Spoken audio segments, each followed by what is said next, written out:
பிரதமர் மோடியின் தமிழக வருகைக்கு முன்னதாக தமிழக அரசியல் களத்தில் முக்கியத்துவம் வாய்ந்த ஒரு சந்திப்பு நிகழ்ந்துள்ளது.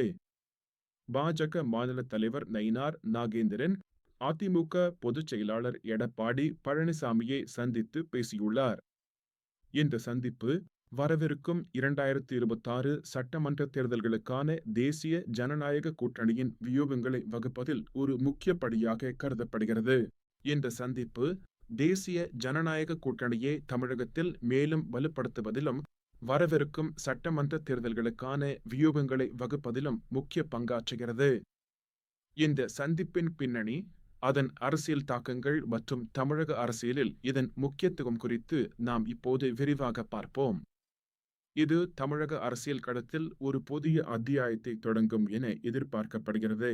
நயினார் நாகேந்திரன் தமிழக பாஜகவின் தற்போதைய மாநில தலைவராக ஏப்ரல் 12, 2025 அன்று பொறுப்பேற்றார்.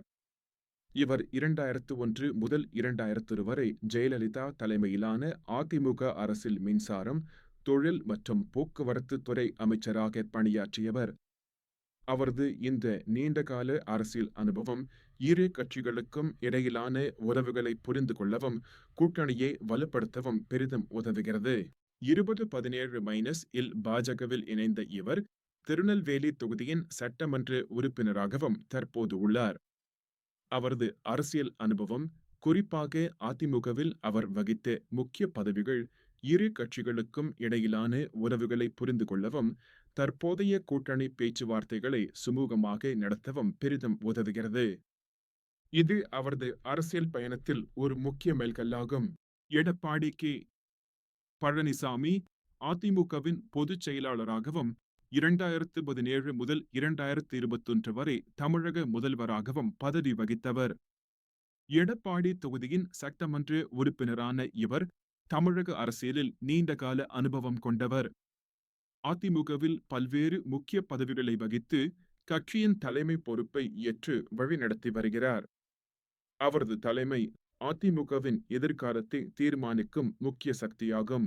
அதிமுக மற்றும் பாஜகவின் கூட்டணி வரலாறு, அவற்றின் சித்தாந்தங்கள் மற்றும் தமிழக அரசியல் களத்தில் அவற்றின் இயக்கவியல் ஆகியவை இந்த சந்திப்பின் முக்கியத்துவத்தை மேலும் எடுத்துக் காட்டுகின்றன.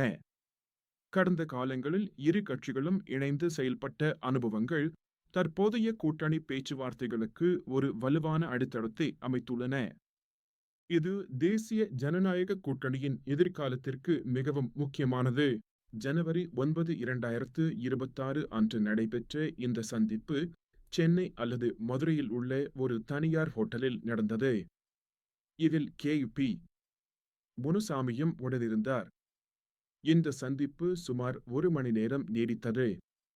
இந்த சந்திப்பு மிகவும் ரகசியமாக நடத்தப்பட்டாலும் அதன் முக்கியத்துவம் தமிழக அரசியல் வட்டாரங்களில் பெரும் விவாதத்தை ஏற்படுத்தியுள்ளது.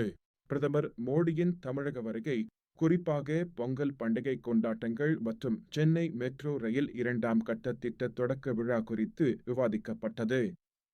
சென்னை அல்லது மதுரையில் ஒரு பெரிய பொதுக்கூட்டம் நடத்தவும் திட்டமிடப்பட்டுள்ளது. பிரதமரின் இந்த வருகை தமிழகத்தில் தேசிய ஜனநாயக கூட்டணிக்கு ஒரு புதிய உத்வேகத்தை அளிக்கும் என எதிர்பார்க்கப்படுகிறது. வரவிருக்கும் 2026 சட்டமன்ற தேர்தல்களுக்கான தொகுதி பங்கீடு மற்றும் கூட்டணி வியூகங்கள் குறித்தும் ஆரம்பகட்ட பேச்சுவார்த்தைகள் நடைபெற்றன. நயினார் நாகேந்திரன் பேச்சுவார்த்தைகள் சுமூகமாக இருந்ததாகவும் தொகுதி பங்கீடு விவரங்கள் பின்னர் அறிவிக்கப்படும் என்றும் தெரிவித்தார். இந்த பேச்சுவார்த்தைகள் கூட்டணியின் எதிர்கால வெற்றிக்கு மிகவும் முக்கியமானவை. தேசிய ஜனநாயக கூட்டணியில் டிடிவி தினகரனின் அமமுகவை இணைப்பது குறித்தும் விவாதிக்கப்பட்டது. இருப்பினும் பன்னீர்செல்வம் மற்றும் டிடிவி தினகரன் தலைமையிலான அமமுகவை கூட்டணியில் சேர்க்க அதிமுக மறுத்துவிட்டது. இந்த நிலைப்பாடு அதிமுகவின் உறுதியான முடிவை வெளிப்படுத்துகிறது மற்றும் கூட்டணியின் எதிர்கால அமைப்பை தீர்மானிக்கும். அதிமுக பாஜக கூட்டணி தமிழக அரசியலில் ஒரு முக்கிய சக்தியாகும். பாமக போன்ற கட்சிகள் ஏற்கனவே தேசிய ஜனநாயக கூட்டணியில் இணைந்துள்ளன. மேலும் தேமுதிக போன்ற கட்சிகளும் இணைய வாய்ப்புள்ளது. இந்த கூட்டணி தமிழகத்தில் ஒரு வலுவான எதிர்க்கட்சியாக உருவெடுத்து திமுக தலைமையிலான கூட்டணிக்கு சவால் விடும் என எதிர்பார்க்கப்படுகிறது. இந்த கூட்டணி திமுக தலைமையிலான கூட்டணியை எதிர்கொள்ளும் சவால்களையும் வாய்ப்புகளையும் கொண்டுள்ளது. வரவிருக்கும் தேர்தல்களில் வெற்றி பெற புதிய வியூகங்கள் வகுக்கப்பட்டு வருகின்றன. இந்த வியூகங்கள் தமிழக மக்களின் ஆதரவை பெறுவதிலும் கூட்டணியின் பலத்தை அதிகரிப்பதிலும் முக்கிய பங்காற்றும். நயினார் நாகேந்திரன் பழனிசாமி சந்திப்பு தமிழக அரசியலில் ஒரு திருப்பு முனையாக அமைகிறது. இது தேசிய ஜனநாயக கூட்டணியின் எதிர்காலத்தை வடிவமைப்பதில் முக்கிய பங்காற்றும். இந்த சந்திப்பு வரவிருக்கும் தேர்தல்களில் கூட்டணியின் செயல்பாடுகளுக்கு ஒரு புதிய திசையை வழங்கும் என எதிர்பார்க்கப்படுகிறது. இந்த சந்திப்பின் முக்கியத்துவம் வரவிருக்கும் சட்டமன்ற தேர்தல்கள் மற்றும் தமிழக அரசியல் களத்தின் எதிர்கால போக்கை தீர்மானிக்கும். 2026 தேர்தல்கள் தமிழக அரசியலில் ஒரு புதிய அத்தியாயத்தை தொடங்கும். இந்த தேர்தல்கள் தமிழகத்தின் அரசியல் வரலாற்றில் ஒரு முக்கிய மைல்கல்லாக அமையும் என்பதில் சந்தேகமில்லை.